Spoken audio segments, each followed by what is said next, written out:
Hello students, आज बात करने हैं हम स्ट्रेट लाइन के एक बहुत ही इंपॉर्टेंट टॉपिक की, जो है different forms of straight line. तो हम कैसे इमेजिनेशन करेंगे कि स्ट्रेट लाइन की जब अपन को इक्वेशन दे दी तो उससे कैसे इमेजिनेशन करेंगे कि उसका डायग्राम कैसे बना सकते हैं, या फिर अपन को कुछ कंडीशंस दे दी तो उन लाइन की इक्वेशन कैसे लिख सकते हैं। तो इस लेक्चर में मैं सारी इमेजिनेशन क्लियर करने वाला हूँ स्ट्रेट लाइन के बारे में। यहाँ मैं डिस्कस करने वाला हूँ डिफरेंट जितनी फॉर्म है स्ट्रेट लाइन की, कि लाइन कैसी कैसी दिख सकती है और कैसे कैसे कंडीशन में अपन को कैसे कैसे डायग्राम बनाने पड़ेंगे। तो आइए स्टार्ट करते हैं different form of straight line से। तो different form of straight line में जो पहली फॉर्म आती है बेटा, वो आती है slope intercept form.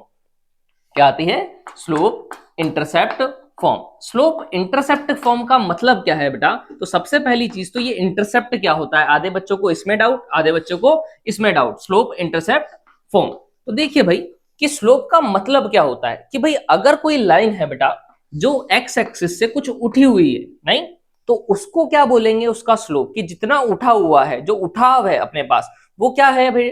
Slope. Slope को निकालने का तरीका क्या है कि अगर कोई लाइन है बेटा अपने पास, वो एक्स एक्सिस के साथ एंटी क्लॉकवाइज डायरेक्शन में अगर थीटा एंगल बना रही है, तो उसका जो टेंजेंट है, मतलब जो टेन थीटा है, उसको बोलते हैं dy बाय dx। क्या बोलते हैं?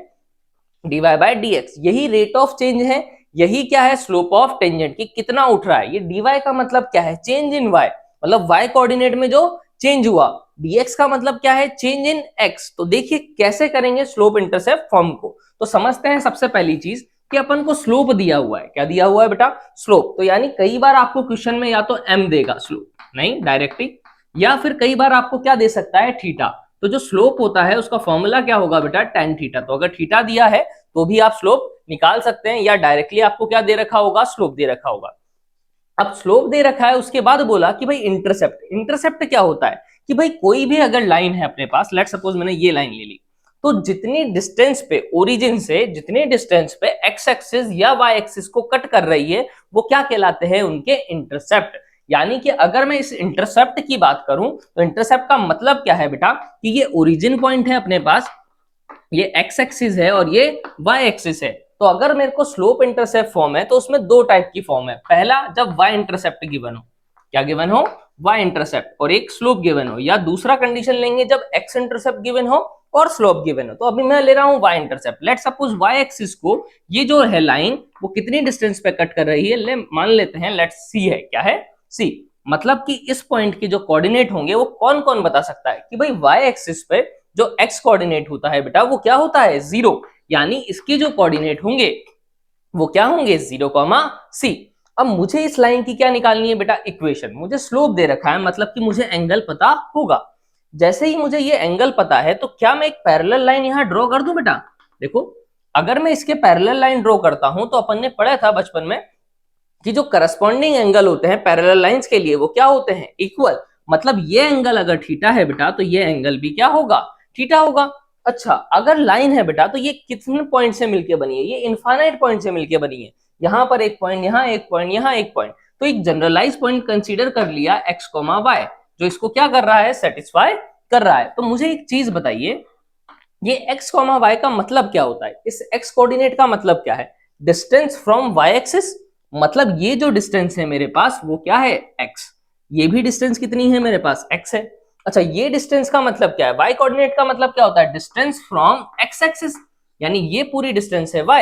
ये डिस्टेंस मुझे दे रखी है c। तो क्या आप मुझे बता सकते हैं, लेट सपोज अगर मैं इसको मान लूं कि ये a पॉइंट है, ये b पॉइंट है और ये c पॉइंट है, तो ये जो bc होगा वो क्या होगा बेटा? y माइनस का c। खुद बताइए। तो इसकी डिस्टेंस कितनी होगी? y, ये पूरा था, इसमें से c क्या कर दिया अपन ने? सबट्रैक्ट। तो ये क्या आ गया? y minus c। ये कितना दे रखा है बेटा? x। यानी अगर यहां से मैं tan थीटा निकालना चाहूं, तो बचपन से पढ़ते आए हैं tan थीटा क्या होता है? परपेंडिकुलर बाय बेस, यानी y minus c upon x। तो ये यहां से अपने पास क्या आई? इक्वेशन। tan थीटा को अभी हाल मैंने बताया था किससे रिप्रेजेंट करते हैं बेटा? m से, स्लोप से। यानी कि मैं अगर इसको m लिख दूं, तो y minus c upon x equals to m। x divide में है, इधर आके किस में होगा बेटा? मल्टीप्लाई में। यानी y minus C equal to M X, यानी y equal to M X plus C. Clear? तो यानी कि अगर मेरे को कभी इक्वेशन लिखनी है स्लोप इंटरसेप्ट फॉर्म, तो बोलिए मेरे साथ क्या होगा बेटा? y equal to M X plus C. क्या होगी? y equal to M X plus C, जहां m किसको रिप्रेजेंट करेगा? जो x का कोफिशिएंट है। वो किसको रिप्रेजेंट करेगा बेटा, स्लोप को, और जो कांस्टेंट टर्म है वो किसको रिप्रेजेंट करेगी, y इंटरसेप्ट को। अच्छा, अब इसी में समझना एक चीज, पहली चीज तो आपके माइंड में क्लियर कैसे होनी चाहिए चीजें, तो समझना कि अगर मेरे को दे दिया y इक्वल टू 3x+2, इसका मतलब क्या है कि इसका स्लोप कितना है बेटा 3, इसका y इंटरसेप्ट कितना है 2, तो भाई स्लोप पॉजिटिव अगर आ रहा है, ठीक है, इसका मतलब क्या है आप खुद समझिएगा, m क्या था बेटा tan थीटा, नहीं, अगर मैंने थीटा 0 से 90 में लेता तो फर्स्ट क्वाड्रेंट आता, फर्स्ट क्वाड्रेंट में एंगल क्या होगा बेटा, tan के जो वैल्यू होगी, सारे एंगल पॉजिटिव होते थे वहां पर, यानी tan थीटा की जो वैल्यू आएगी ट्रिग्नोमेट्रिक रेशियो की, वो क्या आएगी, पॉजिटिव। लेकिन इसी जगह अगर मैं थीटा को क्या ले लूं बेटा, सेकंड क्वाड्रेंट में, मतलब कि वो 90 से बड़ा ले लूं, ऑब्ट्यूज नहीं, तो यहाँ tan थीटा क्या होगा, सेकंड क्वाड्रेंट में, और tan थीटा सेकंड क्वाड्रेंट में क्या होता है, नेगेटिव। यानी कि मैं क्या बोल सकता हूं कि अगर मुझे कभी दिख जाए थीटा किसके बीच में, 0 से π/2 के बीच में, तो मैं क्या बोल सकता हूं कि जो स्लोप होगा वो क्या होगा बेटा, पॉजिटिव। लेकिन अगर वो π/2 से पाई के बीच में दिखा तो स्लोप क्या होगा बेटा, नेगेटिव। ये समझ में आ जाना चाहिए। मतलब कि अच्छा सर आप ये कहना चाह रहे हो कि स्लोप अगर पॉजिटिव है मतलब कि एंगल 0 से किसके बीच में होगा, 90 के बीच, और अगर स्लोप नेगेटिव है तो वो किसके बीच में होगा, 180 के बीच। अच्छा, मतलब अगर डायग्रामेटिकली सोचूं, इमेजिनेशन वाइज सोचूं, तो क्या मतलब है कि अगर मुझे दे दिया स्लोप पॉजिटिव, तो मेरे माइंड में आ जाना चाहिए कि लाइन जो होगी बेटा या तो ऐसी होगी या ऐसी होगी, लाइन नीचे भी बन सकती है या ऊपर भी, लेकिन स्लोप जो है, एंगल जो है वो क्या होगा बेटा, 90 से छोटा, मतलब ये लाइन वर्टिकल नहीं होगी, ये लाइन क्या होगी, थोड़ी सी उससे कम होगी। क्लियर है या नहीं। अगर इसी तरह से मेरे को बोल दिया जाए y इक्वल टू -3x+2, नहीं, इसका डायग्राम बनाओ, नहीं तो कैसे बनाओगे, देखिए इसका ओरिजिनल डायग्राम बनाते हैं दोनों का। अगर मैं पहली वाली इक्वेशन का ओरिजिनल डायग्राम बनाऊं तो सबसे पहला काम क्या पता करना, स्लोप पॉजिटिव है या नेगेटिव।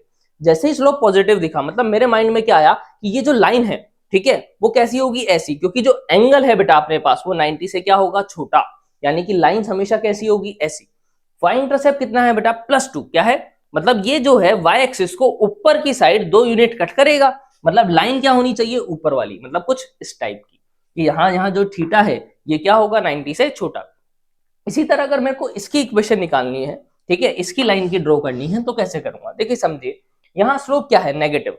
जैसे ही स्लोप नेगेटिव है मतलब मुझे समझ में आ जाना चाहिए एंगल 90 से बड़ा, मतलब लाइन ऐसी नहीं बनेगी। अब लाइन कैसी बनेगी, अगर मैं यहाँ बना दूं तो लाइन ऐसी कुछ बननी चाहिए कि ये जो एंगल है ये क्या होना चाहिए, 90 से बड़ा, यहां तक 90 था, उससे हल्का सा बड़ा। समझ में आ रहा है ये चीज। तो मतलब कि अगर स्लोप नेगेटिव दिख गया तो लाइन ऐसी वाली बननी चाहिए, नहीं, और अगर स्लोप क्या दिखा, पॉजिटिव, मतलब लाइंस कैसी बननी चाहिए, ऐसी।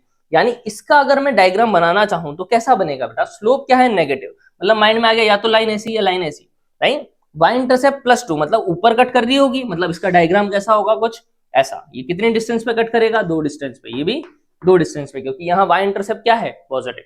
तो पहली इक्वेशन समझ में आई कि जब अपन को स्लोप दे रखा है और क्या दे रखा है, y इंटरसेप्ट, तो उसकी इक्वेशन क्या होगी, y इक्वल टू mx+c, जहां m किसको डिनोट करेगा, स्लोप को, किसको डिनोट करेगा, स्लोप को, और c किसको डिनोट करेगा, किसको, y इंटरसेप्ट को। क्लियर। यानी अगर स्लोप पॉजिटिव है, वापस बोलता हूं, तो आपके माइंड में सबसे पहली चीज आनी चाहिए कि स्लोप पॉजिटिव है तो लाइन कैसी बनेगी, इस टाइप की, और अगर स्लोप नेगेटिव है मतलब लाइन कैसी बनेगी, कुछ इस टाइप की। अच्छा, इसी में सर, अच्छा अगर ऐसा हो कि जब y इंटरसेप्ट 0 हो जाए, क्या हो जाए बेटा, y इंटरसेप्ट 0, तो क्या करोगे, खुद सोच के देखिए कि अगर y इंटरसेप्ट में क्या कर दूं बेटा 0, तो कैसा होगा डायग्राम, समझते। तो फटाफट से इस चीज को मेमोराइज कर लीजिए कि भैया स्लोप इंटरसेप्ट होती क्या है, y इक्वल टू mx+c। ठीक है। अब अगर मेरे से बोल दिया जाए कि सर अगर y इक्वल टू 3x हो, नहीं, तो कैसे लाइन बनेगी, तो भाई यहाँ y इंटरसेप्ट तो है ही नहीं, मतलब कि यानी कि ये ओरिजिन से ही क्या करेगी बेटा, पास, इसका y इंटरसेप्ट 0 है, मतलब ये किस पॉइंट से पास आउट हो रही है, ओरिजिन से, नहीं। तो इस लाइन की इक्वेशन ये है। अच्छा, मतलब कि अगर अपन से बोल दिया गया कि कोई लाइन ओरिजिन से पास आउट हो रही है बेटा, तो मतलब कि उसमें c क्या होगा, 0 होगा, मतलब y इक्वल टू कुछ भी दे दे mx टाइप, तो हमेशा वो किससे पास आउट होगी, ओरिजिन से। अब इसमें दूसरी चीज भी समझिए, कई बार आपको क्वेश्चन में ऐसा बोलेगा कि भैया इक्वेशन जो ओरिजिन से पास आउट हो रही है, क्या बेटा, इक्वेशन जो किससे पास आउट हो रही है, ओरिजिन से, 0,0 से, और मेरे से बोल दिया गया साथ में किससे पास आउट हो रही है, 1,2 से। तो इसको एक तो 2 पॉइंट फॉर्म से करेंगे अपन, आगे पढ़ेंगे जो। एक मेथड क्या है, डायरेक्ट भी कर सकते हैं। भाई इसकी जो इक्वेशन होनी चाहिए वो क्या होनी चाहिए, y इक्वल टू mx, ये समझ में आ जाना चाहिए, क्योंकि ये किससे पास आउट हो रही है, ओरिजिन से। अब देखिए ये जो y कोऑर्डिनेट है बेटा, ये x कोऑर्डिनेट का कितना है, ये 2 है, ये 1 है, ये डबल है इसका, यानी इसकी जो डायरेक्ट इक्वेशन लिखना चाहूं तो मैं क्या लिख सकता हूं, y इक्वल टू 2x। अच्छा सर, मतलब अगर यहाँ 1,√3 दे रखा होता, अगर ये 1,√3 से पास आउट होती तो सर मैं ऐसा लिख देता y इक्वल टू √3x। मैंने कहा बिल्कुल। अच्छा सर, अगर ऐसा होता कुछ 2,3, अब क्या लिखते आप? अब ये तो इसका मल्टीपल नहीं दिख रहा, तो पहले क्या करो, x है नहीं, इसको 1 बना लेते हैं। 2/2 क्या होगा, 1। 1 को किससे मल्टीप्लाई किया, 3 से, मतलब कि क्या किया, पहले x के कोफिशिएंट को 1 बनाया, यानी x/2 किया।